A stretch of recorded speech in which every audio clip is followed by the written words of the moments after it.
बिस्मिल्लाहिर्रहमानिर्रहीम, अस्सलाम वालेकुम रहमतुल्लाहि व बरकातुहू।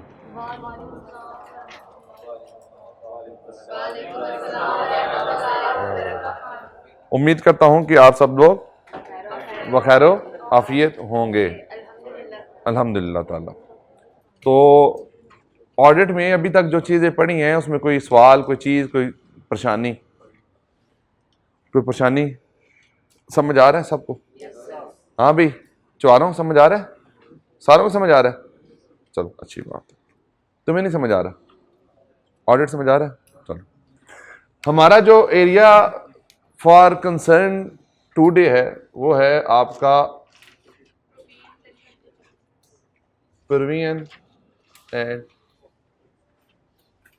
कंटीजेंसी।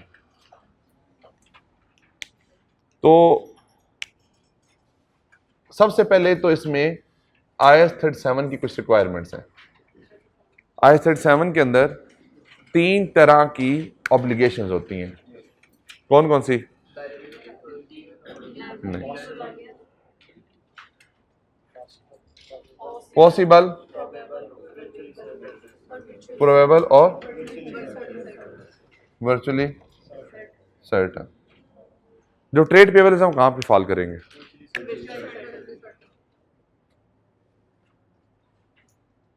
अक्रूवल्स कहां पे फॉल करेंगी?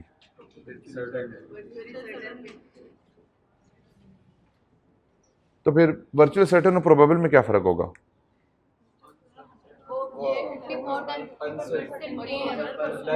इसका मतलब क्या है कि पॉसिबल को क्या रिकॉर्ड करते हैं? सिर्फ डिस्क्लोज करते हैं। प्रोबेबल को क्या करते हैं? रिकॉर्ड करते हैं। अच्छा, अब इसमें जो इंपॉर्टेंट बात है वो क्या है? जो पॉसिबल होती हैं, these are called the contingent liabilities. Contingent liabilities. और प्रोबेबल क्या होती हैं आपकी? Probable obligations. अब आपके ज़हन में सवाल आना चाहिए, what is difference between contingent liability and the probable obligation?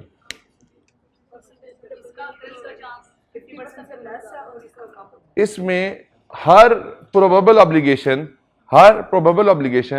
Is also a contingent.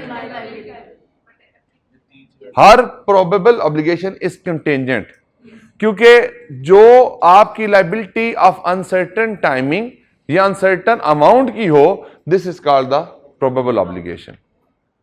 जहां पे सर्टेन हो, सर्टेन टाइमिंग हो, सर्टेन अमाउंट हो। फॉर एग्जांपल आपने परचेज किया, परचेज के अगेंस्ट आपने पेमेंट करनी है, दिस इज सर्टेन। आपको इनवाइस आई, आपने इनवाइस को बुक कर लिया, अमाउंट भी सर्टेन है, टाइम भी सर्टेन है, तो क्या बन जाएगी आपका? वर्चुअली सर्टेन बन जाएगी, आपकी यहां पे कंफर्म लायबिलिटी के तौर पे आएगी। प्रोबेबल में क्या होता है? आपकी टाइमिंग अनसर्टेन होती है या अमाउंट अनसर्टेन होती है।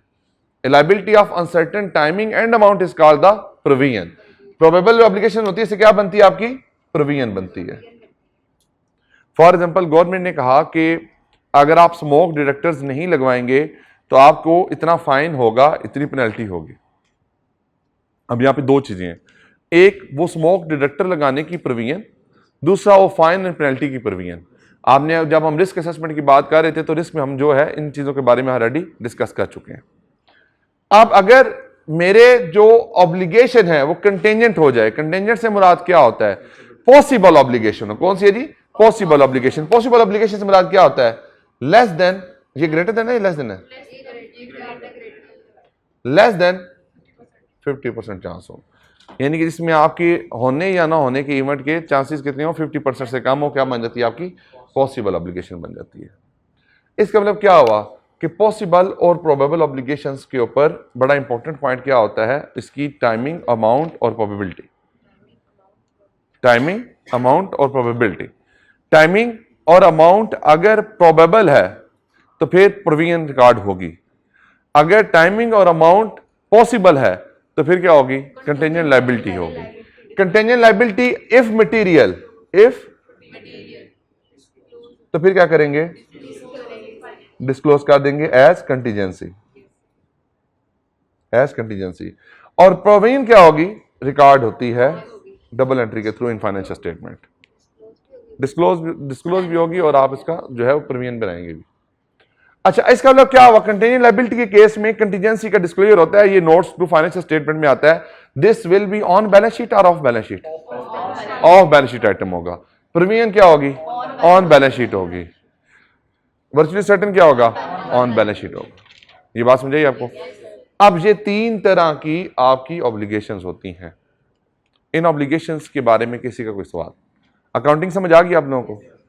मैं ज्यादा डिटेल में क्यों नहीं जा रहा, क्योंकि हमारा अकाउंटिंग टॉपिक नहीं है, हमारा ऑडिटिंग टॉपिक है। अब प्रॉब्लम क्या होती है, हमने कोई भी एंटिटी के ऊपर ऑब्लिगेशन है, कोई भी एंटिटी के ऊपर ऑब्लिगेशन है, we have to classify into the 3 parameters कि वो पॉसिबल है, प्रोबेबल है या वर्चुअली सर्टेन है।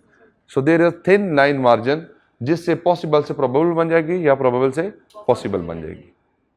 अब ये एंटिटी के ऊपर मुख्तलिफ किस्म की ऑब्लिगेशंस होती हैं।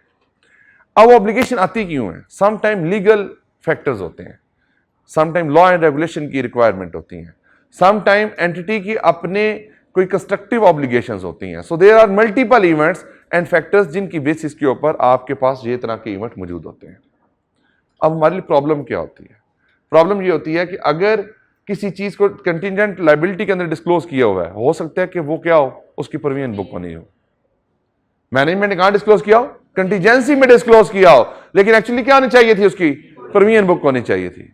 हो सकता है कि मैनेजमेंट ने कंटीजेंसी में भी डिस्क्लोज ना किया हो और एटलीस्ट उसके ऊपर क्या आना चाहिए हो? डिस्क्लोजर आना चाहिए हो। यानी कि आपकी पॉसिबल ऑब्लिगेशन एग्जिस्ट करती है, मटेरियल है, लेकिन मैनेजमेंट ने क्या नहीं किया हुआ? डिस्क्लोज नहीं किया हुआ। आपने ज़हन में 3 फैक्टर्स को रखना है। अब इन दोनों चीजों के अंदर, चाहे पॉसिबल है चाहे प्रोबेबल है, इसमें एक एस्टिमेट भी इन्वॉल्व हो जाता है। जाहिर बात है, एस्टिमेट अगर पॉसिबल होगा तो डिस्क्लोज करेंगे, एस्टिमेट अगर प्रोबेबल होगा तो आप अपनी रिकॉर्ड करेंगे प्रीमियम को। तो अब एस्टिमेट जो है वो किस चीज का है?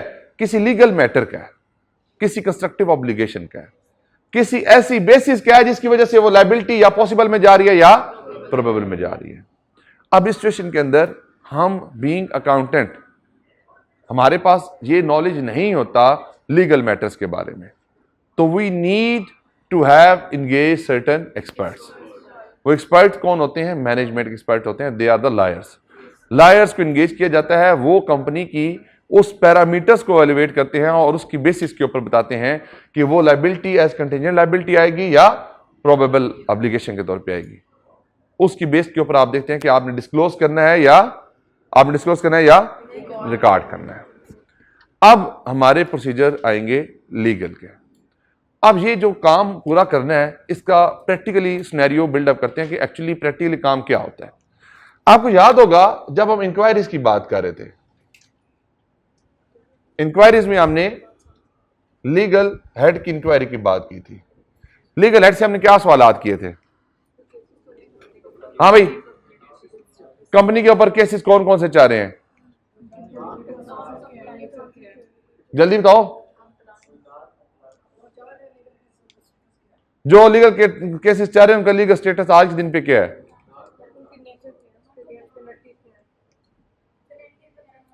पेनल्टीज और नॉन कंप्लायंसेस को याद, उनके बारे में बता दें। अमाउंट केसेस में इन्वॉल्व कितनी है? रिस्ट्रिक्शन किस चीज की?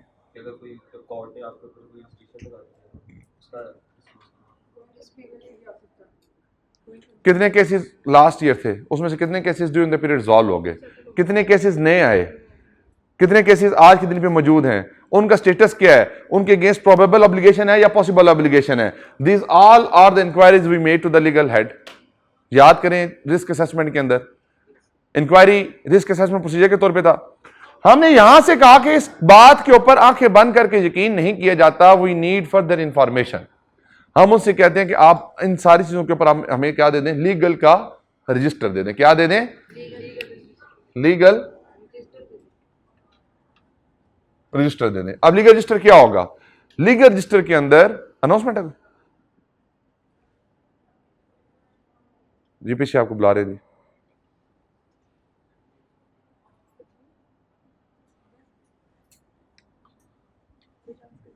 जी। क्यों, आपने क्यों जाना है?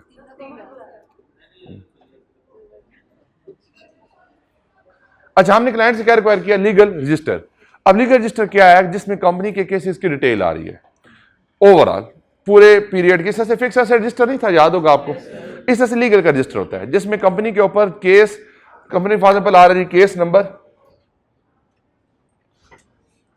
नेचर, उसके बाद आता है जी कोर्ट इन्वॉल्व, कौन सी कोर्ट में है, हाई कोर्ट में है, सुप्रीम कोर्ट में है, सेशन कोर्ट में है, किस कोर्ट में है, लीगल एडवाइजर। फिर उसके बाद आता है जी आपका एक होता है ना जो डिफेंडेंट, डिफेंडेंट कौन है, प्लेंटिफ कौन है, उसके बाद नेक्स्ट हेयरिंग की डेट क्या है, ये लीगल रजिस्टर में चीजें होती हैं। नेक्स्ट डेट क्या है और आउटकम एक्सपेक्टेड क्या है। अमाउंट इन्वॉल्व क्या लें, अमाउंट इन्वॉल्व, अमाउंट कितनी इन्वॉल्व है वो भी लिख लें जी। ये सारी बातें किस में आ रही थी? लीगल के रजिस्टर में आ रही होती हैं। अब आपके ज़हन में क्या रिस्क है इस लीगल रजिस्टर को लेकर? आपके ज़हन में यह रिस्क है कि यहां पे जो केसेस आ रहे हैं, देखें अब आप गौर सुनना, आपने लीगल रजिस्टर लिया आपने, आपको सबसे पहले रिस्क क्या है कि जो यहां पे आपके केसेस आ रहे हैं उन केसेस के अगेंस्ट अगर कोई प्रोबेबल ऑब्लिगेशन है तो उसकी प्रोविजन बुक होनी चाहिए थी, प्रोविजन बुक नहीं हुई। दूसरा रिस्क क्या है? यहां पे जितने केसेस आ रहे हैं जिसमें पॉसिबल ऑब्लिगेशन है, मटेरियल है, उनकी क्या नहीं चाहिए? कंटीजेंसी, और कंटीजेंसी क्या नहीं हुई? डिस्क्लोज नहीं हुई। यानी कंटीजेंसी के केस में डिस्क्लोजर नहीं है और प्रोबेबिलिटी के केस में प्रोविजन बुक नहीं है। These two risk are existed in case when we are reviewing the legal register.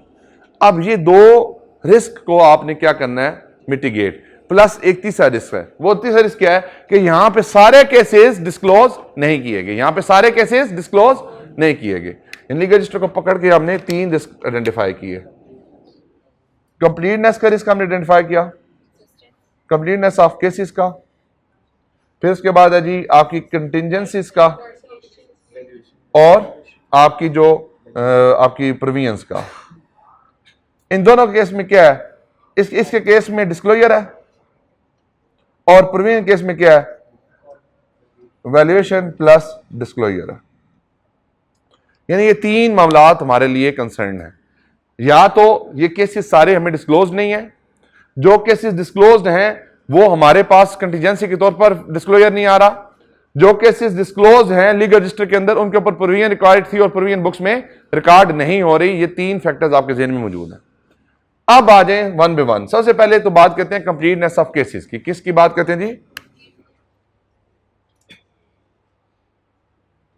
Completeness of cases की, कि सारे के सारे केसेस हमें पता है। आपने लीगल रजिस्टर लिया है, लीगल रजिस्टर किस पीरियड का है? करंट पीरियड का है। क्या पिछले साल भी मैनेजमेंट ने कोई लीगल रजिस्टर बनाया होगा? क्या हमने वो लीगल रजिस्टर लिया होगा? तो क्या करेंगे? इस दफा के लीगल रजिस्टर को लास्ट ईयर के लीगल रजिस्टर के साथ क्या कर लेंगे? कंपेयर कर लेंगे, और उनमें जो डिफरेंस आ रहा है, फॉर एग्जांपल यहां पे केसेस आ रहे थे 10, करंट ईयर के लीगल रजिस्टर में कितने केसेस आ रहे हैं? 10। प्रीवियस ईयर का जो लीगल रजिस्टर है उसमें केसेस आ रहे थे 12। अब दो केसेस क्या हो गए हैं? खत्म। अब दो केसेस क्या होंगे? रेजोल्व होंगे या नॉट डिस्क्लोज होंगे। तो ये 12 और 10 का डिफरेंस है 2। आप मैनेजमेंट से इसकी क्या करेंगे? एक्सप्लेनेशन कॉल करेंगे। आपने करंट ईयर लीगल रजिस्टर लिया, आपने उस करंट ईयर के लीगल रजिस्टर को प्रीवियस ईयर के लीगल रजिस्टर के साथ कंपेयर किया। पिछले साल 12 केसेस थे, इस साल 10 केसेस हैं, 2 केसेस कम हो गए करंट ईयर में। आपने सवाल किया मैनेजमेंट से, मैनेजमेंट ने कहा कि पिछले साल 2 केसेस जो थे वो इस साल रिजॉल्व हो गए।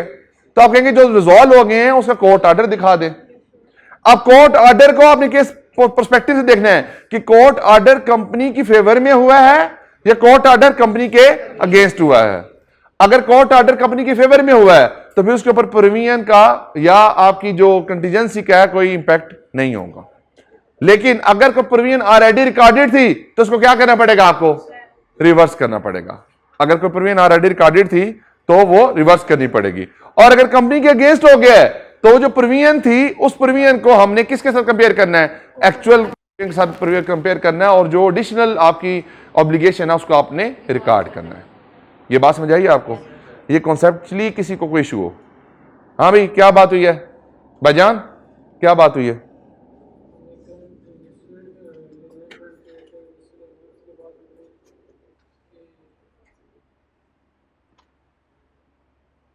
देखा, सोए हुए हो ना जी। मैं साबित है प्रीवियस ईयर से कंपेयर करना है। Very good. प्रीवियस ईयर से कंपेयर करके गुजरने वाली मैन बताओ क्या करना है।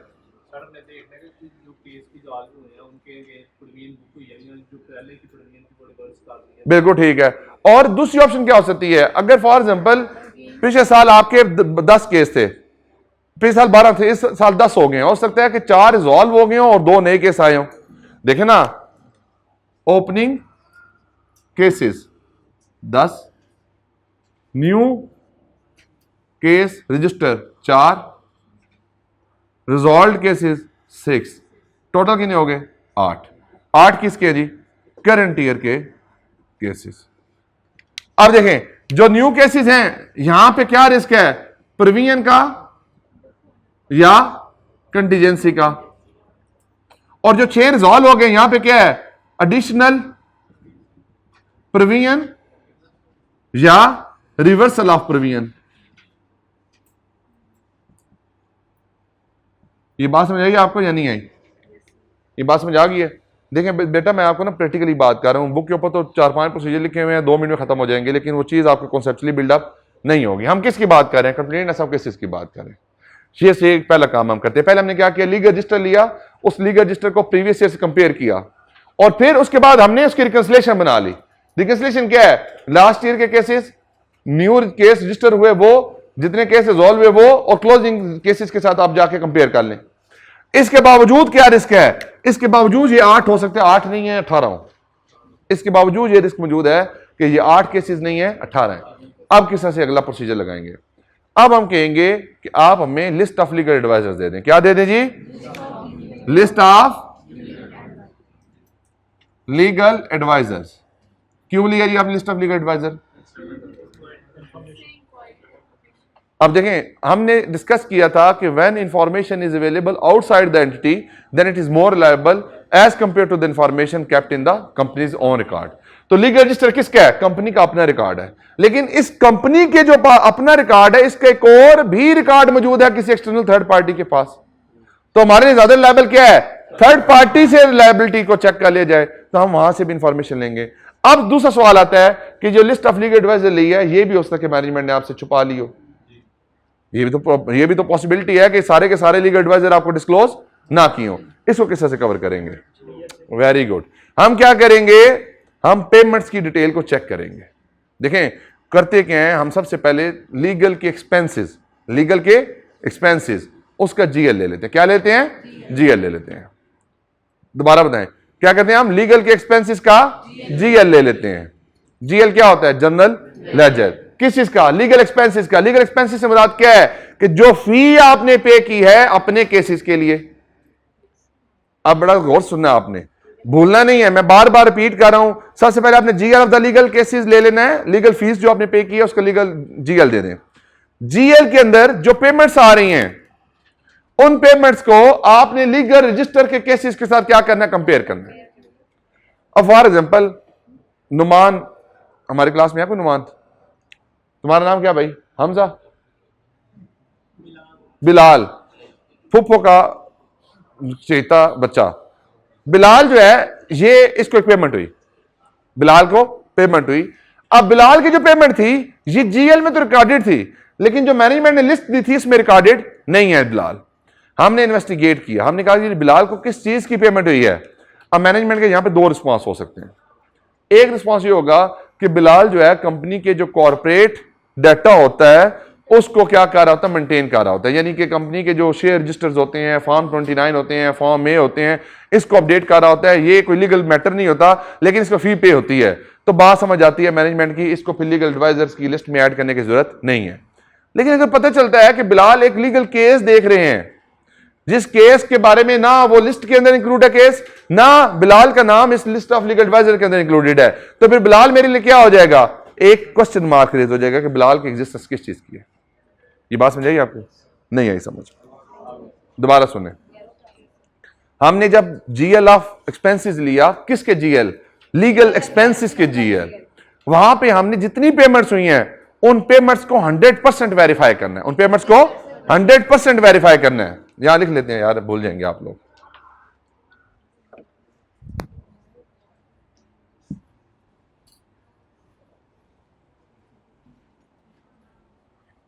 पहले हमने कंप्लीटनेस ऑफ केसेस की बात की थी। ये जो आप प्रोसीजर बताने जा रहे हैं ये कंप्लीटनेस ऑफ केसेस के लिए भी लिंक्ड है और कंप्लीटनेस ऑफ लीगल एडवाइजर के लिए भी लिंक्ड है। Obtain legal expense GL and vouch 100%। उसको क्या करेंगे, 100% हम उस लीगल एक्सपेंसेस के जीएल को टेस्ट करेंगे। अब यहां पे जो एक्सपेंस आ रहा है उस एक्सपेंस को हम लीगल रजिस्टर के केसेस के साथ भी कंपेयर करेंगे और लीगल एडवाइजर की लिस्ट के साथ भी कंपेयर करेंगे। यानी कि यहां पे जितनी पेमेंट्स हो रही हैं, मैच पेमेंट्स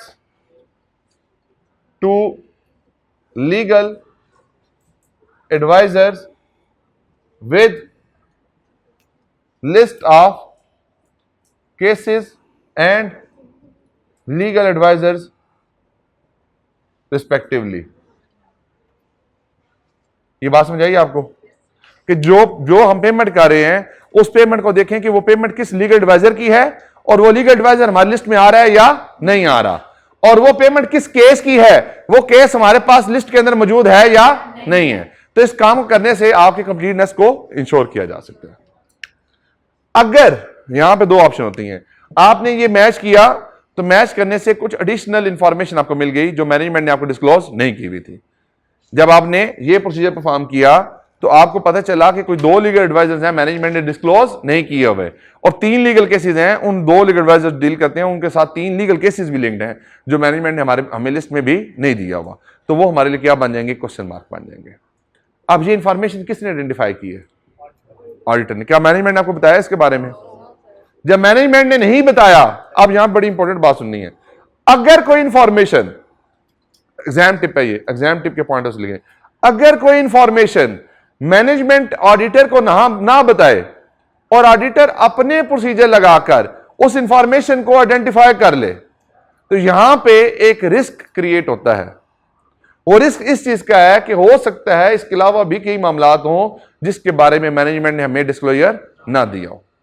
तो जब देखें आपको किसी चीज को छुपाया जाए, फॉर एग्जांपल देखें, अगर आप आपने किसी क्लास वाले से पूछा कि आज सर ने क्या पढ़ाया, तो बच्चा आपको गोल कर जाए बात कि भाई ये ना कि बच्चा पढ़ ले और मेरे से आगे निकल जाए, तो अब अगली दफा वो बंदा आपके लिए क्या हो जाएगा, अनरिलायबल हो जाएगा। फॉर एग्जांपल क्या नाम है तुम्हारा, फिजान। फिजान से मौलवी ने पूछा अभी सर ने क्या पढ़ाया, तो सर ने सर गप्पे मारी हैं, आज तो पढ़ाना क्या था, सर गप्पे मार के चले गए। अब फिजान के दिन में क्या है कि कोई सर ने कोई मसला नहीं है यार, मैं आज पढ़ते नहीं हूँ, सर ने पढ़ाया तो मैंने क्या पढ़ने की जरूरत है। अगले दिन क्लास में आता है फिजान, मैंने फिजान से पूछा हाँ भाई कल को जो लेक्चर था वो जरा मुझे सुनाओ क्या बातें हुई थी। फिजान कहते सर मैं कल तो आपने पढ़ाई कुछ नहीं है। मैं कहा तुम्हें किसने बताया कि मैंने नहीं पढ़ाया? उन्होंने कहा मौलवी ने बताया, आज नहीं पढ़ाया। अब मौलवी अनक्रेडिबल हो गया, किसके लिए, फिजान के लिए। अगला दिन फिर फिजान छुट्टी कर लेता है। फिजान मौलवी से पूछेगा क्यों? क्योंकि मौलवी पे उसको क्या है, ट्रस्ट ही नहीं है। क्यों? इंटेग्रिटी का इश्यू आ गया। इसी तरह से जब मैनेजमेंट से आपने चीज पूछी और मैनेजमेंट ने आपको डिस्क्लोज नहीं किया, तो मैनेजमेंट की इंटेग्रिटी पे क्या मार्क आ गया, क्वेश्चन मार्क आ गया। मैनेजमेंट की इंटेग्रिटी पे क्वेश्चन मार्क आ गया। प्लस क्या हुआ, अब आपने जिस मैनेजमेंट को एक अच्छा समझा हुआ था, जिस तरह से फिजान ने इस मौलवी को बहुत अच्छा इंसान समझा हुआ था, फिजान ने मौलवी के कई बातों के ऊपर डिसीजन मेकिंग की हुई थी।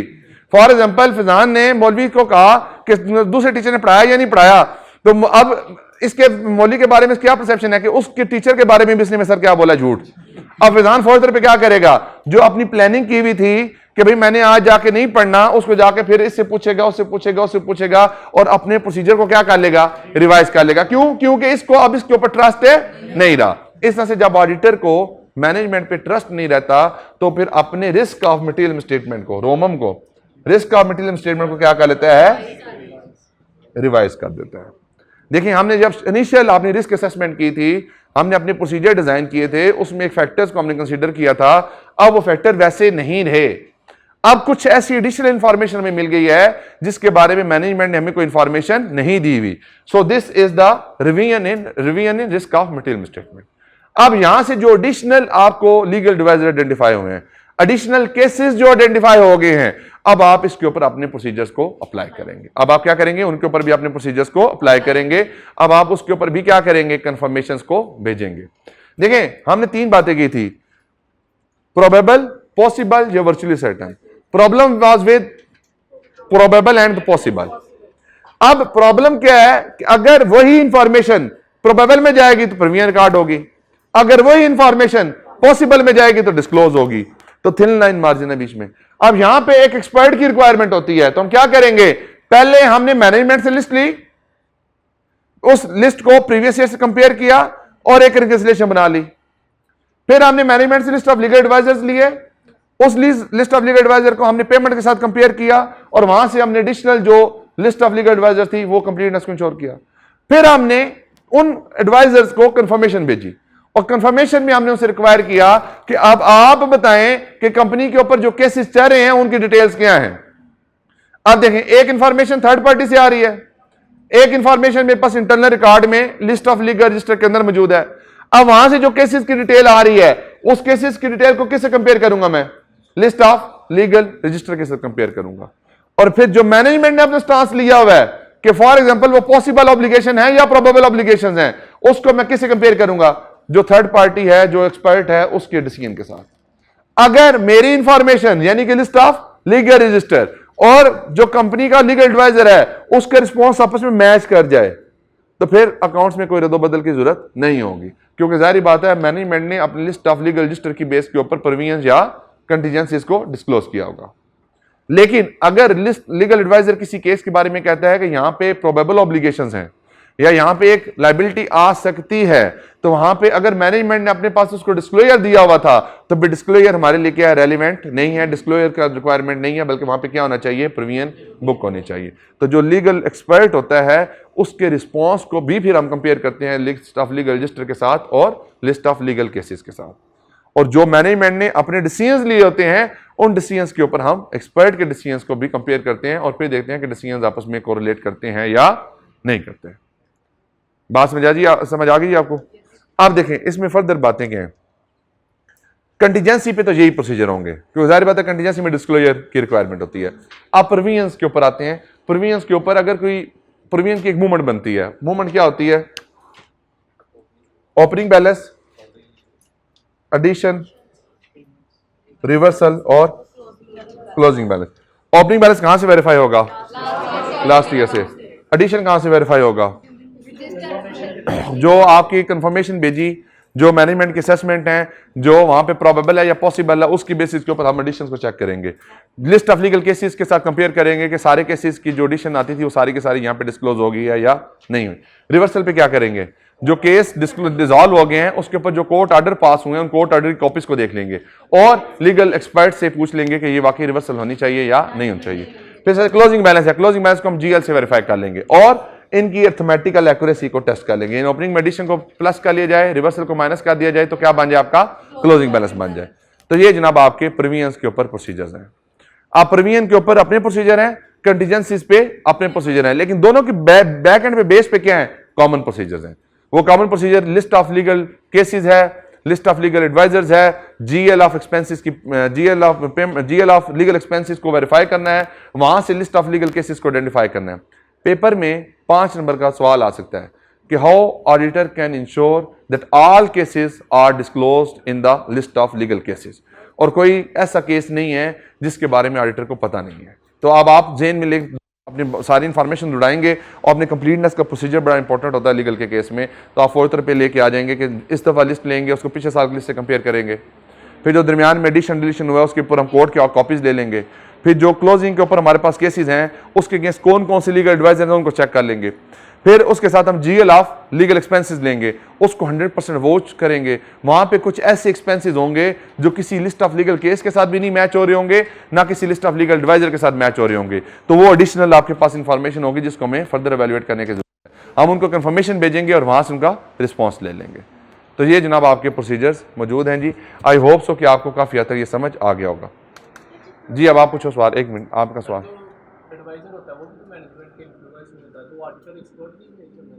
अगर आपको लगता है कि जरूरत है तो कर लें, या ये लाइट्स बंद कर देना कुछ, यही क्या हुआ।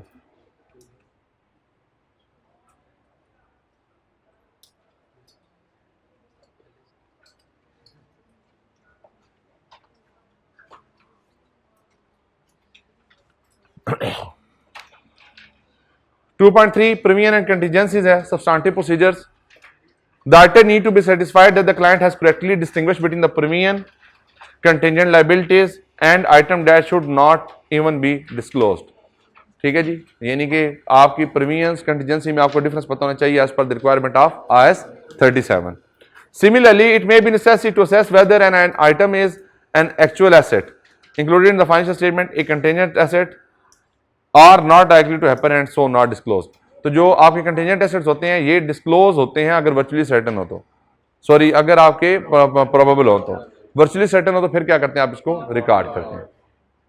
The item must also be satisfied about the measurement oblique valuation of the item in financial statements are disclosed by way of notes। जाहिर बात हम उसकी वैल्यू के ऊपर बात करते हैं या डिस्क्लोजर की बात करते हैं, ये दो ही हमारे रिस्क होते हैं। तो ये ऊपर वाली इंफॉर्मेशन IAS 37 की है और ये ऑडिटर के पॉइंट ऑफ व्यू से इसका रिस्क है।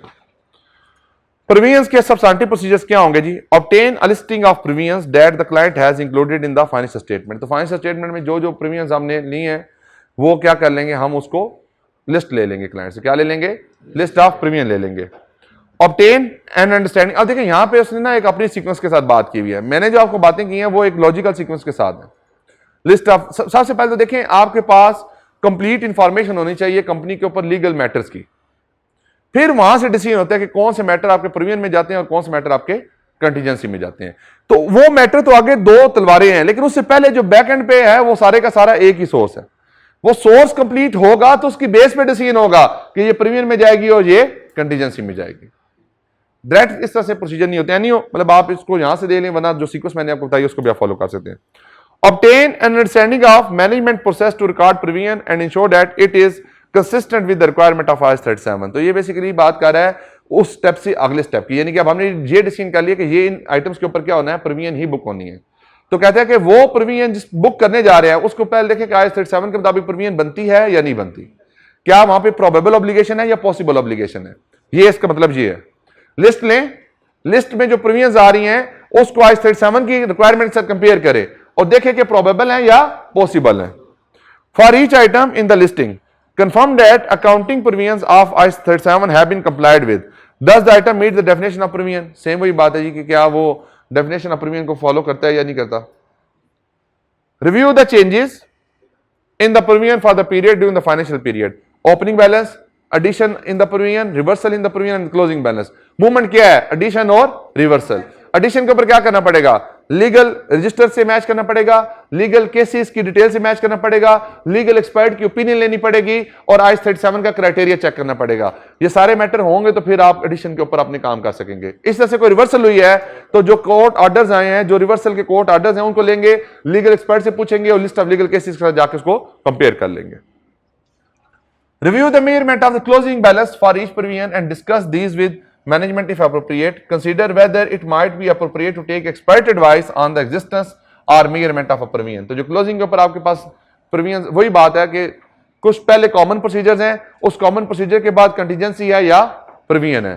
तो कॉमन प्रोसीजर में आप ऑलरेडी मैनेजमेंट के एक्सपर्ट की एडवाइस ले चुके हैं, आप उस मैनेजमेंट के एक्सपर्ट के काम की कंप्लीटनेस को चेक कर चुके हैं, आप उस लिस्ट ऑफ लीगल केसेस की कंप्लीटनेस को चेक कर चुके हैं। अब उसके बाद अगला डिसीजन किस चीज का है कि प्रोविजन है या कंटीजेंसी है। सेम केस एक साल प्रोविजन में हो सकता है, अगले साल कंटीजेंसी में हो सकता है। जाहिर बात है उसमें क्या है, प्रोबेबल या पॉसिबल। सीधे होकर बैठो, सीधे होकर बैठो तुम।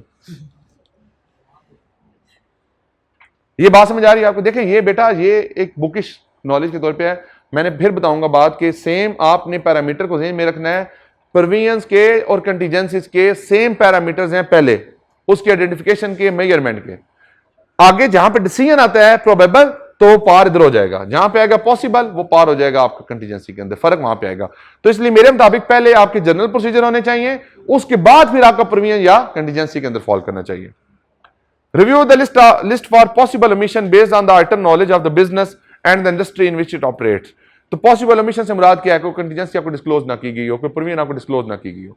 अब आपको पता है आप शुगर सेक्टर में काम कर रहे हैं, शुगर सेक्टर में मार्केट कमेटी की प्रोविजन बुक होती है और मार्केट कमेटी जो है उसकी प्रोविजन बुक हुई है या नहीं हुई। इस तरह सीमेंट सेक्टर है, सीमेंट सेक्टर में जो आपके बेसिकली क्योंकि ये ब्लास्टिंग करते हैं पहाड़ों के अंदर, तो जो इर्द गिर्द के एरिया के लोग होते हैं उनके घरों में क्रैक्स पड़ जाते हैं, तो उसकी एक प्रीमियम इनको बुक करनी पड़ती है सीमेंट सेक्टर के अंदर रहते हुए। अब जारी बात है इंडस्ट्री का नॉलेज है किस तरह की प्रीमियम्स होती हैं, तो क्या ये प्रीमियम्स मैनेजमेंट ने बुक की हैं या नहीं की।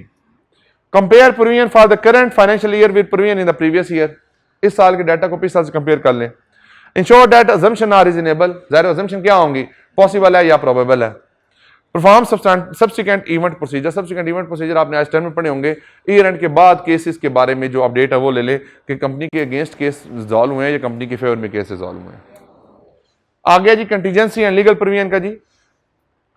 मैं फिर बेटा कहूंगा कि ये दो सेपरेट टॉपिक नहीं है, टॉपिक एक है, उस टॉपिक में डिसीजन जहां पे आता है वहां पे दो हिस्सों में डिवाइड हो जाता है। तो ये इसकी ड्राफ्टिंग मुझे नहीं समझ आती ये किस तरह से ड्राफ्ट हुआ होगा, लेकिन एनी जब हुआ है तो आप इसको इस तरीके से देख लें। The audit approach to gathering evidence on contingencies may be as follows. Ascertain the approach taken by client management to identify contingencies. Management क्या प्रोसीजर फॉलो करती है, मैनेजमेंट किस तरीके से contingencies के ऊपर काम करती है।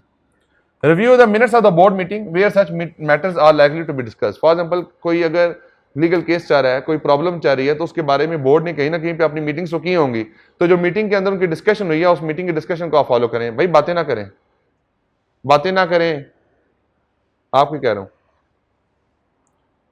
Review the client correspondence with lawyers, ये तो वही बात है सेम कि जो लीगल एडवाइजर के साथ हमारी डिस्कशन होती है, जो वहां पे हम कंफर्मेशंस लेते हैं, उन कंफर्मेशन की करस्पॉन्डेंस को चेक कर लें।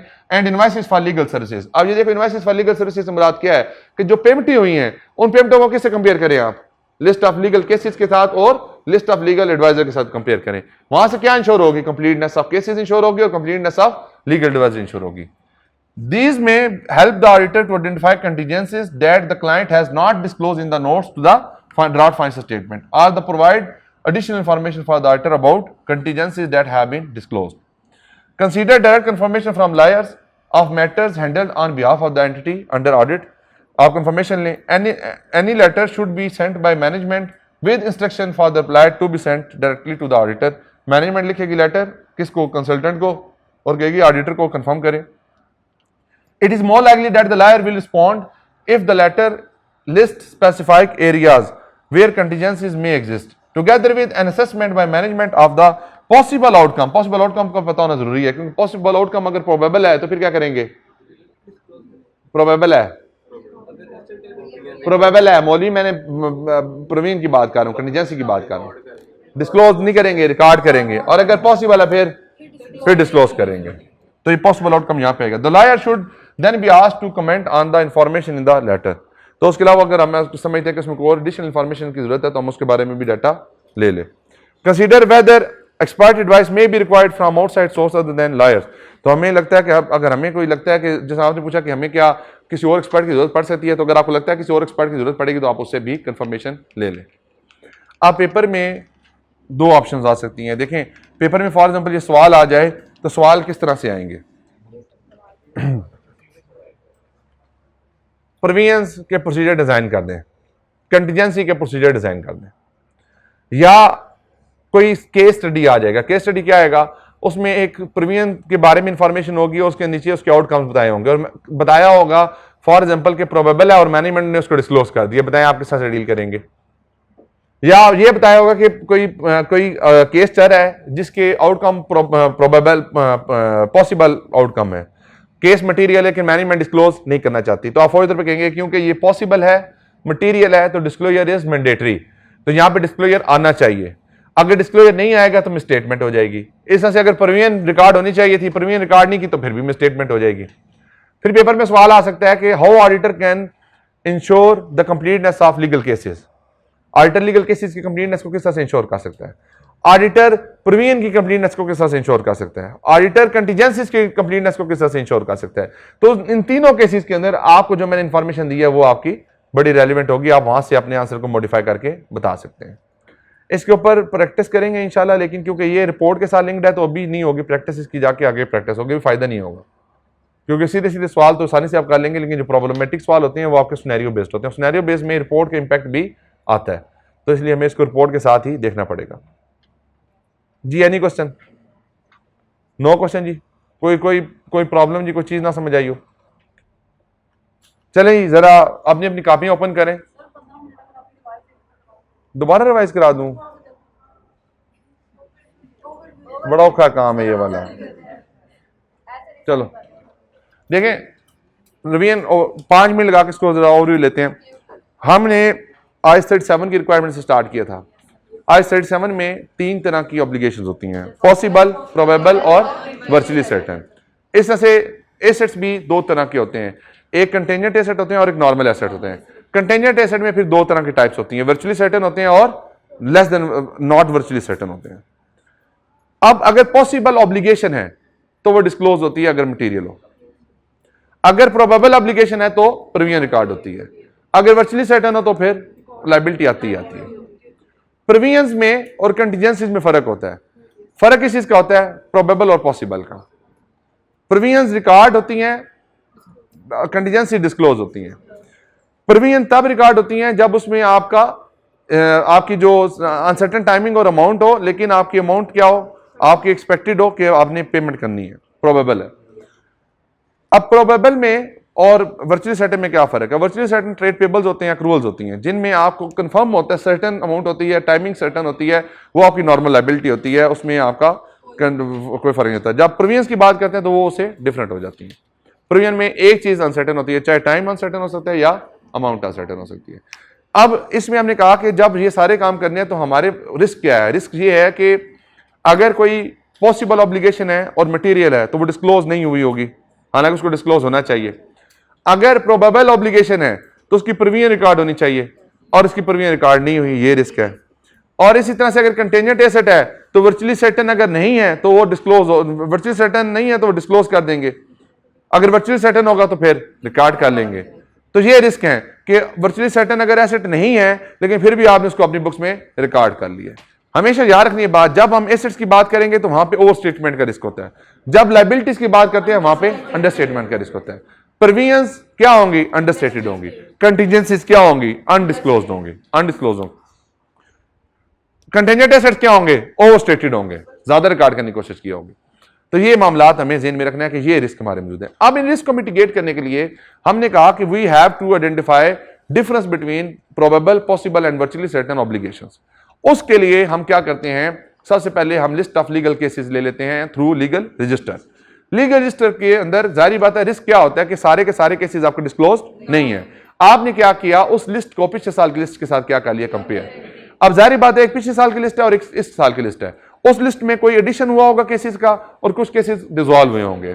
तो जिन केसेस का एडिशन हुआ है उन केसेस के एडिशन के ऊपर हम कोर्ट की जो ओपिनियंस आई हैं, कोर्ट के जो ऑर्डर्स आए हैं और जो लीगल एक्सपर्ट उसके ऊपर समझते हैं, उसके मुताबिक देख लेंगे कि वो केसेस हमारे प्रॉपर्ली डिस्क्लोज्ड हैं या नहीं है।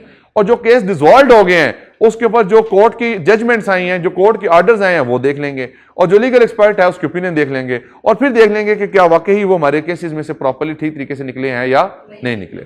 फिर सवाल आता है इसके बावजूद हमारे list of legal cases complete नहीं होंगे। अब फर्दर क्या काम करेंगे? हमने कहा कि हम लीगल एक्सपेंसेस का जीएल लेंगे, लीगल एक्सपेंस के जीएल को 100% वाउच करेंगे। वहां पे हम जितने एक्सपेंसेस की पेमेंट हुई हैं उस एक्सपेंसेस की पेमेंट को हम अपने लीगल केसेस के साथ भी कंपेयर करेंगे और लिस्ट ऑफ लीगल एडवाइजर के साथ भी कंपेयर करेंगे। अगर कोई पेमेंट हमारी वहां पे आइडेंटिफाई हो जाती है, जो पेमेंट हमारे पास ना लिस्ट ऑफ लीगल केसेस के किसी केसेस में आ रही है ना लीगल एडवाइजर की लिस्ट में कहीं पे वो लीगल एडवाइजर आ रहा है, तो this indicate certain fishy remarks. हम फौरी तौर पे अपने प्रोसीजर की एक्सटेंट को बढ़ा लेंगे, हम उनके ऊपर फर्दर प्रोसीजर लगाएंगे, हम अपने रिस्क ऑफ मटेरियल स्टेटमेंट को रिवाइज कर देंगे, हम एडिशनल प्रोसीजर लगा के अपनी कंप्लीटनेस को इंश्योर करेंगे। इसके बाद अब डिसीजन आ जाता है कि प्रोबेबल, पॉसिबल या वर्चुअली सर्टेन, इसका डिसीजन करना। अब इस डिसीजन में एक मैनेजमेंट का डिसीजन है और एक मैनेजमेंट के डिसीजन को वेट करने के लिए एक लीगल एक्सपर्ट का डिसीजन मौजूद है। अब हम क्या करेंगे? अब हम कंफर्मेशंस भेजेंगे। किसको भेजेंगे? लीगल एक्सपर्ट्स को भेजेंगे। उनसे जब कंफर्मेशन भेजेंगे तो वहां से हम उनसे एक्सपेक्ट करेंगे कि वो हमें अपने रिस्पॉन्सेस का बताएं कि मैनेजमेंट के जो आउटकम है वो उसके साथ एग्री करते हैं या नहीं एग्री करते। अब बिलफरज अगर लीगल एक्सपर्ट का जो स्टांस है और जो मैनेजमेंट का स्टांस है वो कॉमन है, उसमें कोई प्रॉब्लम नहीं है, तो वो या डिस्क्लोज हो रही होगी इंफॉर्मेशन या उसकी प्रोविजन बुक हो रही होगी, तो वहां पे एडिशनल प्रोसीजर लगाने की जरूरत नहीं है। अगर लीगल एक्सपर्ट किसी मैटर पे कहता है कि प्रोविजन बुक होनी चाहिए, वहां पे मैनेजमेंट ने अगर प्रोविजन बुक नहीं की तो वहां पे एक डिसएग्रीमेंट आ जाता है, डिसेंटमेंट आ जाती है। वहां पे फिर फर्दर हम उसको ड्रिल डाउन करने की जरूरत पड़ती है कि जब एक्सपर्ट ने कह दिया कि यहां पे प्रोबेबल ऑब्लिगेशन है तो मैनेजमेंट इसको रिकॉर्ड क्यों नहीं कर रही। फिर उसके बाद हम देखते हैं कि मैनेजमेंट अगर रिकॉर्ड कर दे फिर किस तरह से डील करेंगे, अगर मैनेजमेंट ना रिकॉर्ड करे तो फिर उसको किस तरह से डील करेंगे। यहां पे हमारा जो बेसिकली एक प्रोसेस होता है वो कंप्लीट हो जाता है। अब जारी बात है क्योंकि आपकी प्रोविजंस होती हैं तो प्रोविजन के अंदर एक मूवमेंट भी बनती है, एक ओपनिंग प्रोविजन होती है, एक फॉर द पीरियड कंडीशन होती है, रिवर्सल होती है और क्लोजिंग प्रोविजन होती है। सेम जिस तरह लीगल केसेस की लिस्ट पे हमने काम किया था, इस तरह से फिर हम प्रीवियन की मूवमेंट पे भी काम करते हैं। ओपनिंग बैलेंस को लास्ट ईयर से वेरीफाई कर लेते हैं, ड्यूरिंग द पीरियड जो एडिशन हुई है उसको हम लीगल केसेस की डिटेलों से मैच कर लेते हैं, जो रिवर्सल हुई है उसको कोर्ट ऑर्डर से चेक कर लेते हैं, और क्लोजिंग बैलेंस की हम अर्थमेटिकल एक्यूरेसी टेस्ट कर लेते हैं। फिर क्लोजिंग के अंदर जो प्रीवियंस आ रही हैं वो प्रीवियंस क्या कंप्लीट हैं with respect to all cases, उसको चेक कर लेते हैं, उसके ऊपर लीगल एक्सपर्ट का स्टांस क्या है वो चेक कर लेते हैं, और इस तरह अपने मामले को क्या कर लेते हैं, क्लोज कर लेते हैं। फिर जब लीगल एक्सपर्ट की ओपिनियन आती है, वहां पे वो मैटर जिनके बारे में कंफर्म नहीं होता, जो पॉसिबल ऑब्लिगेशंस होती हैं और मटेरियल होती हैं, तो हम चेक करते हैं कि क्या उनको प्रॉपर डिस्क्लोजर दिया गया है या डिस्क्लोजर नहीं दिया गया। अगर डिस्क्लोजर दिया गया तो ठीक है, अगर नहीं दिया गया तो मिसस्टेटमेंट है। तो इस तरह से जनाब आपका जो लीगल ऑब्लिगेशंस होती हैं उनके ऊपर आपका काम और प्रोसीजर कंप्लीट होता है।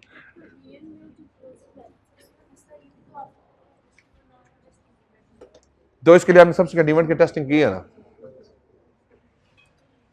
तो सब्सिक्वेंट टू ईयर एंड जाके आपने देख लिया है अगर कोई केस कंपनी के फेवर में डिसाइड हुआ है या अगेंस्ट डिसाइड हुआ है, और हमने उसकी प्रीमियम क्या बुक की हुई थी। अगर फॉर एग्जांपल कंपनी ने, अगर प्रॉब्लम बड़ा अच्छी आ सकती है जी, अगर फॉर एग्जांपल कंपनी ने ईयर एंड पे किसी मैटर को डिस्क्लोज किया हुआ है और ईयर एंड के बाद जाके वो केस कंपनी के अगेंस्ट हो जाता है, तो आप उसकी प्रीमियम बुक करनी पड़ेगी। अब एडजस्टिंग हो गया क्योंकि उसकी कंडीशन ईयर एंड के ऊपर एग्जिस्ट करती थी, क्योंकि ये मैटर हम दोबारा डिस्कस करेंगे, क्योंकि आधे बच्चों ने जे IAS 10 पढ़ा हुआ है, आधे बच्चों ने नहीं पढ़ा हुआ, तो इसलिए मैं इसको यहाँ पे भी डिस्कस नहीं करना चाह रहा। तो जब हम ISO 560 पढ़ेंगे तो वहां ये केस दोबारा डिस्कस हो जाएगा। जी एनी क्वेश्चन? जी समझ आ गया? मैंने लिखवाना था आप लोगों से, बोला आप लोग बड़े तेज हैं, उन्होंने जो है वो कह दिया कि आप रिवाइज करवा दें। लिखे कंप्लीटनेस ऑफ लीगल केसेस और लीगल एडवाइजर को किस तरह से इंश्योर किया जाएगा। How auditor can ensure completeness of list of legal cases and legal adviser. लिखो ना। ओ भाई तुम्हारे साथ ही हूं, तुम्हें क्या हो गया भाई, दीवाने बने पड़े हो, मस्ताने बनने पड़े हो। Completeness of list of legal cases and advisers. List of legal cases की और एडवाइजर की कंप्लीटनेस को किस तरह से इंश्योर किया जाएगा। टेस्ट का सिलेबस, टर्म टेस्ट चैप्टर, ये वाला कौन सा चैप्टर 10 है, अदर एरियाज, जिसमें लाइबिलिटीज हैं, प्रीवियंस हैं, कंटीजेंसीज हैं, मिड टर्म है, सारा सिलेबस, सारा सिलेबस जो पढ़ लिया अभी तक।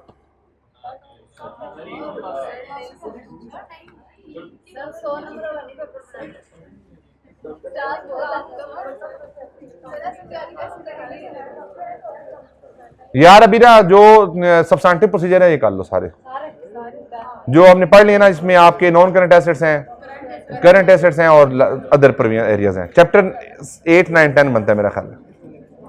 सब्सटेंटिव प्रोसीजर सारे जो पढ़ लिए अभी तक, कोई बात नहीं, ठीक है, आपस में डिसाइड कर लें फिर आप लोग। नहीं, एक टर्म टेस्ट पहले भी हो चुका है, उसमें पहले चैप्टर ये यार मुझे मेरा तो असेसमेंट है या टर्म टेस्ट है। टर्म टेस्ट मिड टर्म होता है ना, मिड टर्म कहते हैं इसको, फिर सारा सिलेबस हो गया इसमें। असेसमेंट में नहीं होता, असेसमेंट में डिफरेंट होता है। पता नहीं, उससे पूछो मैर से। ईद के बाद है या अभी है?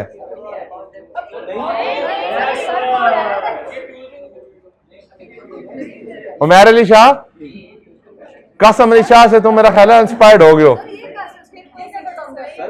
इन्हें जल्दी नहीं हो सकता टर्म टेस्ट। सब्र करें, सब्र करें भाई, मेरे दोबारा देख के आओ। ग्रुप में ना, ग्रुप में तुम पोस्ट लगा दो, मैं उसमें मैसेज लगा दूंगा।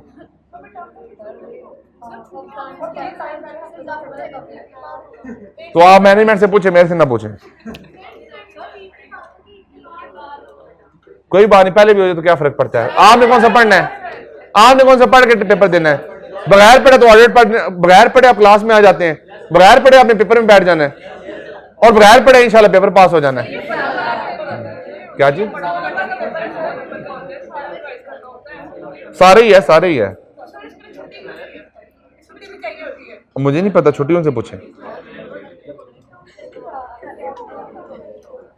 बेटा आप जो बात की है ना वो करें। Completeness of list of legal cases and adviser को किस तरह इंश्योर किया जाता है। This is very important question.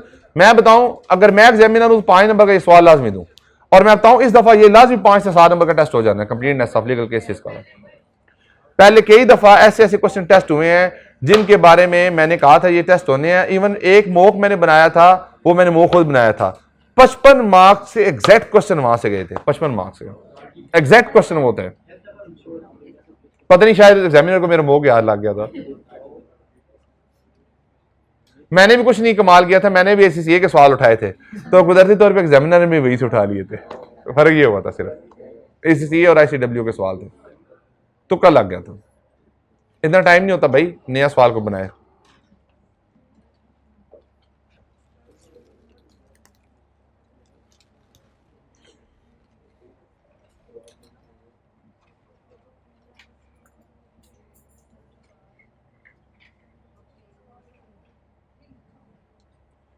वैसे समझ आ गया आप लोगों को टॉपिक?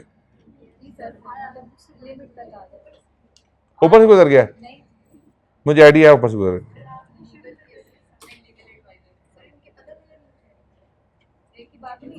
एक ही प्रोसीजर होंगे, एक ही तरीके से लिखने जाएंगे। कोरिलेटेड है ना, कोई टॉपिक सेपरेट नहीं है ना। देखें, अगर जो बच्चे को राइटिंग स्किल अच्छे हैं, क्लास की एग्जांपल्स को याद रख ले, पेपर पास हो जाएगा इंशाल्लाह। जिसकी राइटिंग स्किल्स अच्छे हैं गारंटेड पेपर फेल नहीं होगा इंशाल्लाह। मुझे राइटिंग स्किल्स पे थोड़ा सा डर है, आप सबकी राइटिंग स्किल्स पे इशू है। कोई बच्चे ज़्यादा लिख देते हैं, कुछ बच्चे बहुत कम लिख देते हैं। जो मिड बिटवीन रहते हैं वो ठीक रहते हैं। ना बहुत ज़्यादा लिखें कि आप इररेलेवेंट बातों पे चले जाएं, ना बहुत कम लिखें कि आप अपना टॉपिक भी सही तरीके से एक्सप्लेन ना कर सकें। तो इन बिटवीन है ताकि आपकी जो इन्फॉर्मेशन है वो ठीक तरीके से अप्लाई होती रहे।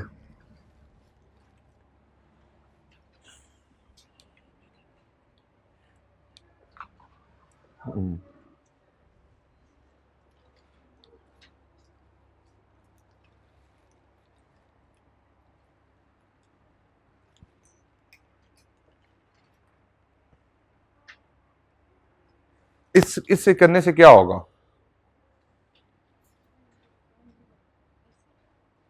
कंपेयर करने से क्या होगा?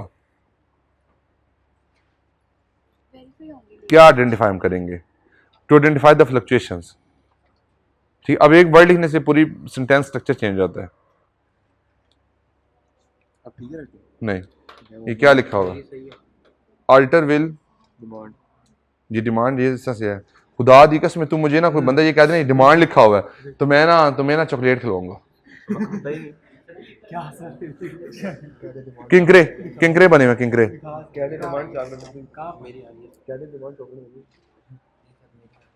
ये कहेगा डबल मैं डबल तो चॉकलेट खाऊंगा। Obtain hypocrisy.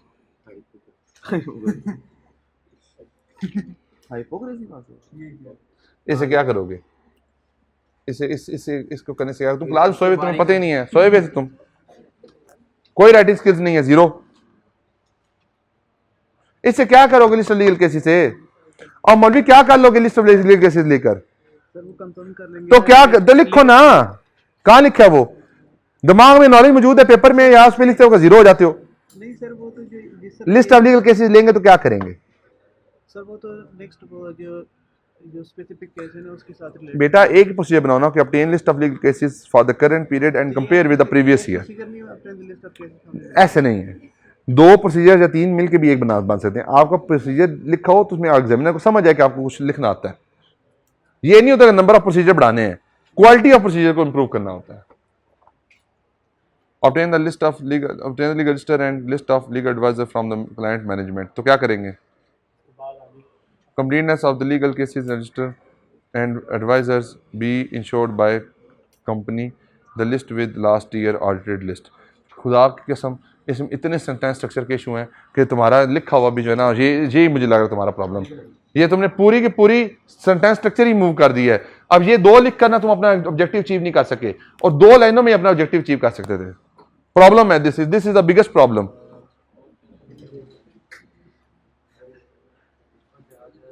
इससे कंप्लीटनेस के साथ इंश्योर होगी। और एक प्रोसीजर बनाओ ना भाई मेरे।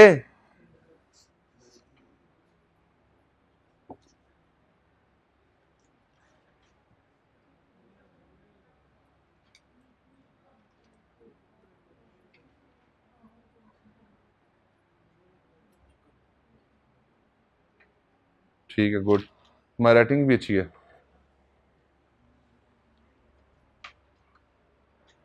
ठीक है,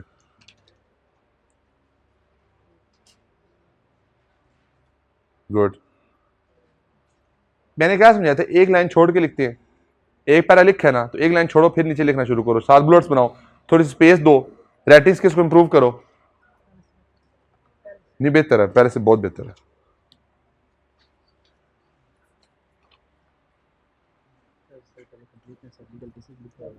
ठीक है, हाँ भाई।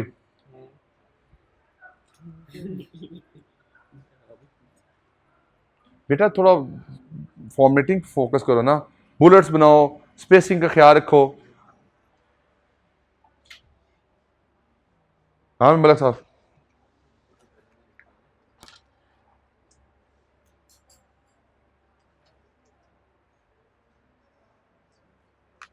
The completeness can be insured through the payment against legal cases. किस तरह से? तो वो यहां पे तो नहीं लिखा ना किस तरह से। यार मेरी बात सुनो, आगे वाला काम पहले, पहले वाला काम आगे से थोड़ी होता है।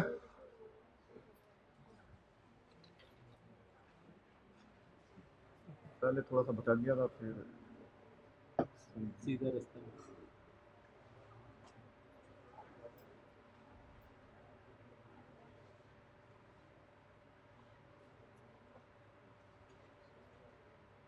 ठीक है, नहीं थोड़ा सीक्वेंस सेट करो ना यार, कोई पैराग्राफिंग की स्पेसिंग हो, प्रॉपर बुलेट्स बने, कोई प्रॉपर पेपर लगे कि पेपर फॉलो किया हुआ है। ये लग रहा है कि एक पैराग्राफ में सारा कोई लिखा हुआ है, ऐसे तो नहीं है।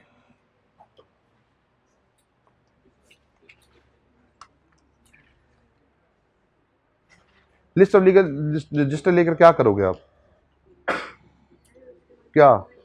तो एक प्रोसीजर बनाओ ना।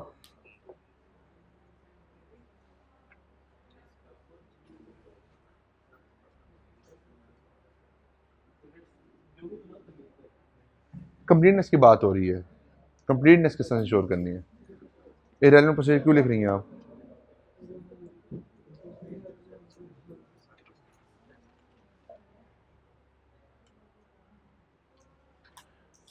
पिछले साल का लिस्ट लेंगे और पिछले साल केसेस से कंपेयर करेंगे तो क्या अचीव होगा? इस साल के रजिस्टर को पिछले साल के रजिस्टर से कंपेयर करना है और डिफरेंसेस जो होंगे उसको आइडेंटिफाई करना है। आपने पिछले साल को पिछले साल से कंपेयर किया तो ये तो काम पिछले साल का था। बेटा ये तो काम ऑलरेडी हो चुका है ना, हम तो इस दफा की लिस्ट लेंगे, उसको फिर पिछले साल की लिस्ट से कंपेयर करेंगे ना। कल क्या आपने लिखा? ओपनिंग केसेस की डिटेल लेंगे और उसको पिछले साल की लिस्ट से कंपेयर करेंगे। हाँ, last year list of cases, opening cases, तो क्या हो जाएगा ऐसे? देखो आपने लिस्ट ली इस साल की, अब हमें ये रिस्क है कि ये लिस्ट कंप्लीट नहीं है, इस लिस्ट को लास्ट ईयर की लिस्ट से कंपेयर कर लेंगे। नहीं नहीं, ये जो आप प्रोसीजर लिखा है ये पिछले साल हो चुका हुआ है, तो ये दोबारा नहीं होता। जी दिखाएं जी, जल्दी करें, टाइम नहीं है तो।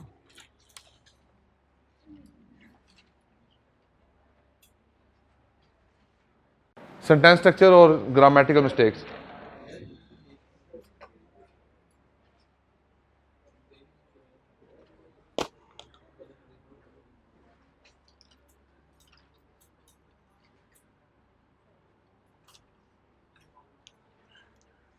लीगल केसेस की कंप्लीटनेस की बात हो रही है, ओवरऑल प्रोसीजर की बात नहीं हो रही अभी। बाद में लीगल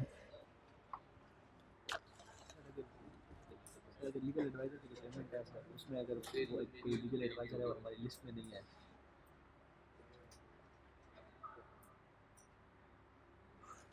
समझ कुछ नहीं आ रहा। लिखा हुआ सही नहीं लिखा हुआ और प्रॉपर स्पेसिंग वगैरह नहीं दी। सर अगर पेमेंट में कोई है और सर लिस्ट में नहीं है, सर अगर उसकी मैनेजमेंट ने सर कोई इन्फॉर्मेशन छुपाई है सर, हाँ, तो फिर इसका मटेरियल स्टेटमेंट को रिवाइज करेंगे, एडवाइस करेंगे ऑडिट ऑडिट प्रोसीजर को दोबारा रीअसेस करेंगे, जरूरत को चेंज करने की है या नहीं है बस। और मैनेजमेंट की इंटेग्रिटी पे डाउट तो नहीं बनता, अगर डाउट है तो फिर ऑडिट की इम्प्लीकेशन देखेंगे।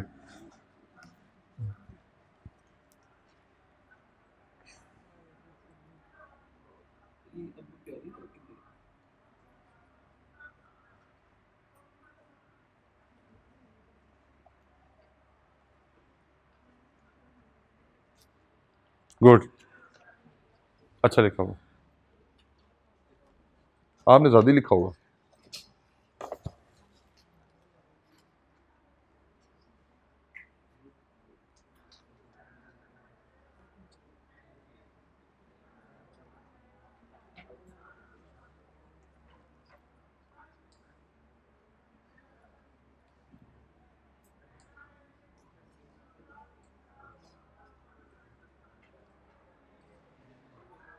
ठीक है, गुड।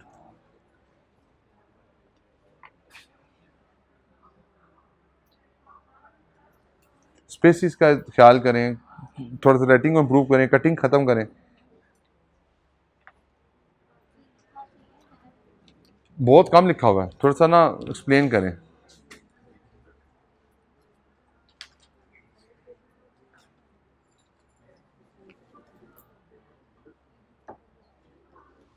गुड जी।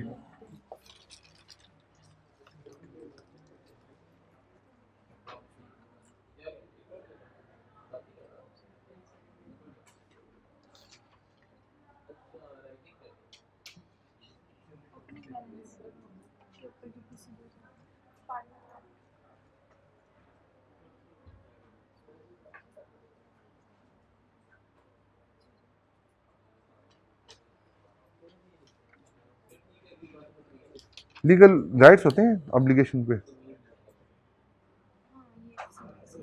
राइट हमेशा एसेट पे होता है, लाइबिलिटी पे आपका ऑब्लिगेशन होती है। कोई बात नहीं।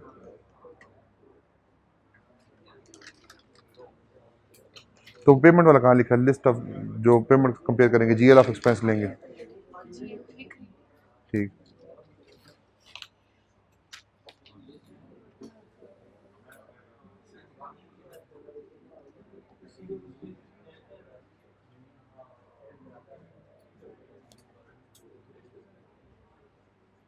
ठीक।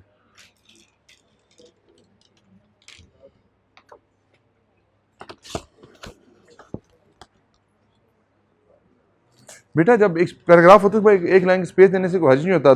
कितने पैसे कागज ज़्यादा लग जाएंगे? दो पेज ज़्यादा लग जाएंगे। कितने के आ जाते हैं? 10 रुपए के आ जाएंगे।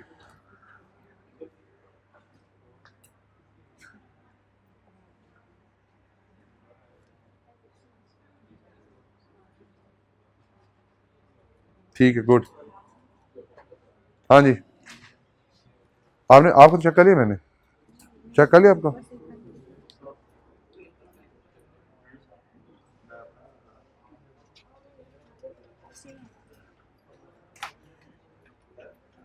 देखिए, इनकम्प्लीट इंफॉर्मेशन क्यों लिख रही हैं आप? Legal advice list is reviewed to verify the legal cases, how and what objective to be achieved. General ledger of legal expenses are reviewed to verify further evidence of legal obligation, to identify whether any cases have not been disclosed that for which the payment has been made. देखें ना, risk क्या है कि कुछ payment हुई है जिसके against case disclose नहीं है, ये केस के प्रोविजन रिकॉर्डेड नहीं है, दैट इज द रिस्क। वो नहीं लिखा आपने यहाँ पे। देखिए, कोई भी चीज कंप्लीटनेस के बगैर इंश्योर नहीं होती। हाँ भाई, नहीं पढ़ने देना, इतनी देर में ये लिखा सिर्फ।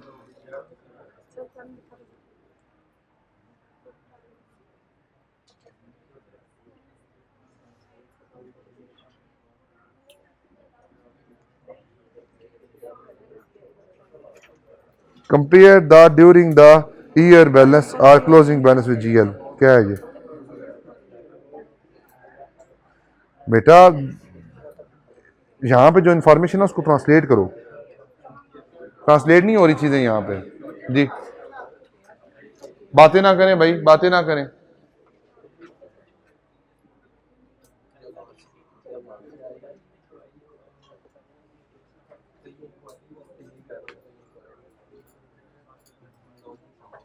दो प्रोसीजर लिखे थी देर में,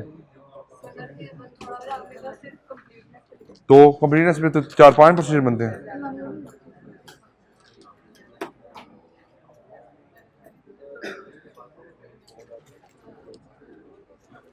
इररिलेवेंट प्रोसीजर भी लिखे हैं बीच में। Check the completeness of all legal expenses either to regard with the accurate amount and timing. किस चीज़ की? एक्सपेंसेस के साथ क्या चेक करेंगे कि कोई ऐसी पेमेंट हुई है जिसको डिस्क्लोज ना किया गया हो, फॉर द केस पेमेंट हुई है, कोई केस था उस केस की पेमेंट हुई है, डिस्क्लोज नहीं हुई है, ये प्रॉब्लम है। अब ये क्या है, ये प्रोसीजर तो नहीं, रेलेवेंट प्रोसीजर नहीं है। The premiums are recorded and contingent liabilities are disclosed. The list is that either recording or disclosure are maintained और नॉट। इस कंप्लीटनेस पे क्या चेक होगा? कंप्लीटनेस पे क्या चेक होगा? कैसी बातें बेटा कर रहे हो? किस चीज की? क्या तो प्रोसीजर, ये सवाल है, सवाल को दोबारा रिपीट कर दिए, क्या प्रोसीजर क्या लगाया आपने इसके ऊपर? प्रोसीजर क्या लगाया जी? अब नहीं देखना मैंने, बाद में देखेंगे जी। बच्चों, मैं आप लोगों से एक ही गुजारिश करूंगा कि कोई प्रोसीजर सिर्फ प्रोसीजर नहीं होता अनलेस एंड अनटिल उससे कोई ऑब्जेक्टिव अचीव हो। लिस्ट ले लेने से क्या काम होगा? लिस्ट लेने से कोई काम नहीं होता, लिस्ट को लेकर लिस्ट को कंपेयर करने से काम होता है। इससे अगर पेमेंट होती है एक्सपेंसेस की, तो पेमेंट खाली पेमेंट ऑफ एक्सपेंसेस को चेक करना काम नहीं है, उस एक्सपेंस को उसके केस के साथ जाके कंपेयर करना काम है, उस एक्सपेंस को उस लीगल एडवाइजर की लिस्ट के साथ कंपेयर करना एक काम है, तो फिर जाके प्रोसीजर कंप्लीट होता है। आप लोगों ने लिखा होगा कि हम पेमेंट को चेक कर लेंगे, तो भाई अचीव क्या करेंगे पेमेंट को चेक करने से? अच्छा, फिर जो प्रीमियम रिकॉर्ड होनी चाहिए थी उसको चेक कर लेंगे, प्रीमियम बुक हुई, जिनकी कंटीजेंसी रिकॉर्ड होनी चाहिए थी उनसे कंटीजेंसी रिकॉर्ड हुई या नहीं हुई। इससे क्या अचीव किया आपने? ये तो सवाल था, सवाल को दोबारा रिपीट कर दिया आपने। भाई मैंने बात की थी लिस्ट ऑफ लीगल केसेस के ऊपर और लिस्ट ऑफ लीगल एडवाइजर की कंप्लीटनेस के ऊपर, क्यों कंप्लीट है या नहीं है। अब आप उसको, कोई बच्चा इधर डायरेक्शन में लेके जा रहा है, कोई इधर डायरेक्शन में लेके जा रहा है, तो ये जो फिलबदी सवालात होते हैं, ये बेटा आपकी एक बेसिक असेसमेंट को बता रहे होते हैं कि आप कितना एनालिटिकली चीजों को देखते हैं। 50% बच्चे पासिंग क्राइटेरिया के ऊपर थे, पासिंग क्राइटेरिया पे थे, और 50% फेल क्राइटेरिया में थे।